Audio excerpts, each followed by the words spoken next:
Hey guys, Nicole here with Obscure Reptiles and Caging, and today we're going to talk about things that you might want to consider breeding if you're just getting into breeding ball pythons. So let's get started.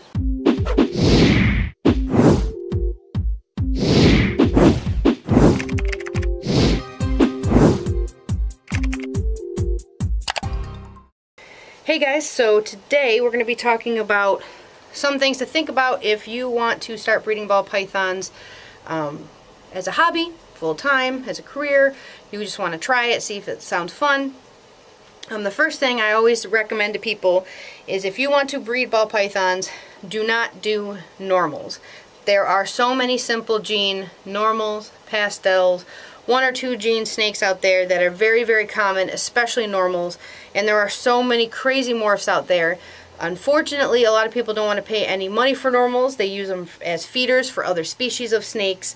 People won't pay anything for them, and not only could you lose money, but the animal might not be taken care of. It's not a given, but I have found that people who don't want to spend more than $100 on a snake tend to not want to take care of that snake. They don't want to do the proper caging, proper setup. They don't want to spend money on something super cheap like a temperature gun just to make sure that the cage is set up properly. I normally say it's easiest to sell snakes that are between $100 and $300. Those are people who normally want an animal for a pet, and if they're going to spend $100 to $300 or more on an animal, they tend to take care of it better. That's not always a given. That's not always, 100% of the time. It's just what I've noticed in the last 13, 14 years of doing this. I'm always going to tell people, do what you like. So if you're really, really into the yellow belly complex, go for it. But when it comes to, let's say, yellow belly stuff, you can get freeways, highways, you can get ivories, you can get things that people normally are really looking for and has a higher demand. It's easy to find out what people are looking for if you go on Facebook pages that are reptile pages, you look on YouTube videos, shorts, TikToks, and see what types of snakes people are really posting, what people are saying that they're looking for. I personally find there are 4 things people are always looking for. I've always said normal albinos, blue-eyed leucistics, which they normally want the pure white ones, which are super lessers, and normal piebalds. Now I see a lot of people want female bananas. So if you want to do any of those, you're on the right track. People also normally really like clowns, but if they want a clown, it's normally for a project. They want a crazy multi-gene or a banana female clown, things that are harder to get. But the standard pet person normally wants one of those 4. On that topic, I would really highly recommend you stay away from things that are hets. If you don't know what a het is, make sure you do a lot more research before breeding anything, please. But het is heterozygous. That's what it stands for. It means that some genes are recessive. Both parents have to carry that gene to pass it off to their offspring.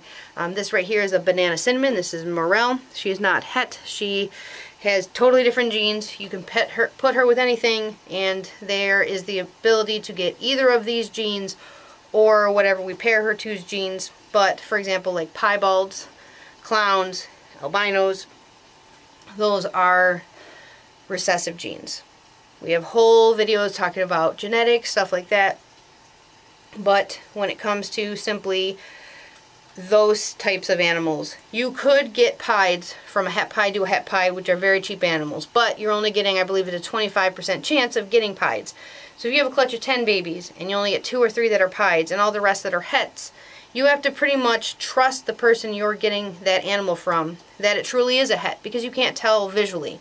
You have to actually breed that animal to prove it.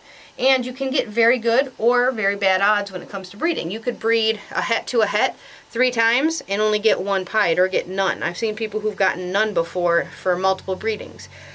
But if you are just brand new, starting out, there's nothing really to back you on other than your word of, yeah, no, that's 100% het pied or that's 100% het clown, and it looks like a normal.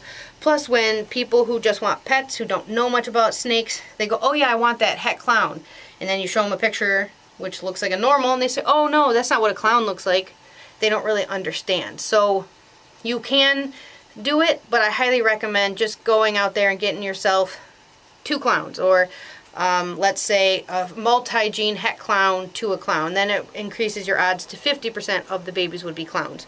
But again, if that's what's in your budget, you can do it, but I haven't seen many people have very good luck with breeding hets and making really any money off it. If you're gonna spend, let's say on 2 hets that are adults, let's say you spend $200 on the male, $400 on the female, at $600 in, plus caging, food, heating, your time, your energy, bedding, substrate, all the working out all the kinks. Then you get an incubator, a baby setup, and then you're only selling babies. People don't want to spend more than $40 a baby. It doesn't really end up making you a profit for quite a long time. But if you get something, let's say you get babies and you grow them up, like this is a cinnamon banana, you grow up higher end animals that you can normally get cheaper as babies, then one, there's a gamble because it takes a few years for the animal to get larger. You have no idea what the market for that animal is going to be in a few years, but you can just hope that, let's say, female bananas hold their value, and then you can breed them in a couple years, but sometimes it just doesn't work out like that. Another big thing, if you want to breed snakes, is are you going to get babies or are you going to get adults? How old are the adults? How are they cared for?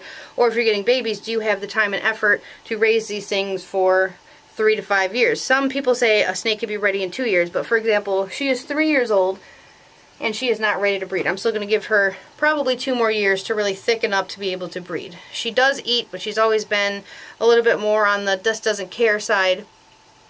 So do you have the time and patience if your snake ends up being like a really slow grower? I have a 6-gene powerhouse female who she's actually 3.5 years old. She's a little bit bigger than or older than Morel, and she's definitely on this way smaller side, length and thickness. She only wants to eat maybe a meal a month. That's all she really cares about. Are you willing to put up with keeping that animal for its lifetime? Because remember, these are still 40-year commitments, even if it takes her 5 to 10 years to be able to breed.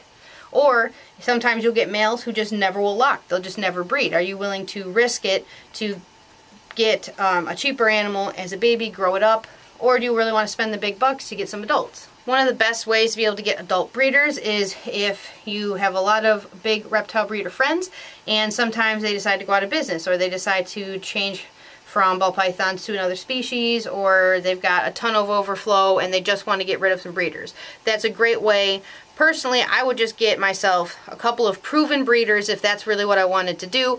It's more cost efficient, and I prefer to raise up babies that I've produced myself because they were born here. I've had the ability to not only pick out their parents, raise their parents, hatch the eggs, and then raise them. I know that everything is being done properly, from the food that they're getting, the cage, they have the best care, they're all healthy. That's what I like to do. But that's because this is going to be, you know, my lifelong goal and dream and thing to do. But if it's something that you're not even really sure of, I would just get myself some adults, and if you end up really loving it, you have a real passion for it, that way you can just keep some of the babies that you produce, grow them up, or get some younger ones down the line and grow them up as well. One of the keys to breeding ball pythons is you have to produce things that are pretty. People, especially people who want pets, those are the people who you're going to talk to, and they just want to get 1 or 2, or maybe they end up getting 5 or 10, and they just want a really cool looking pet. They don't care about the gender. They don't care what the morph is, but they love the colors and patterns. A lot of the beautiful, beautiful things he's creating are under that $1,000 range, which is what people tend to want to do for pets. I find locally on By Buffalo, it's the $300 to $500 range that people who are really want something specific, or if somebody just wants a pet ball python, they'll do the $100 to $300 range. Normally people who are spending over $500, between that $500 to $1,000, they just want one, they just want something super specific, and they don't care the price.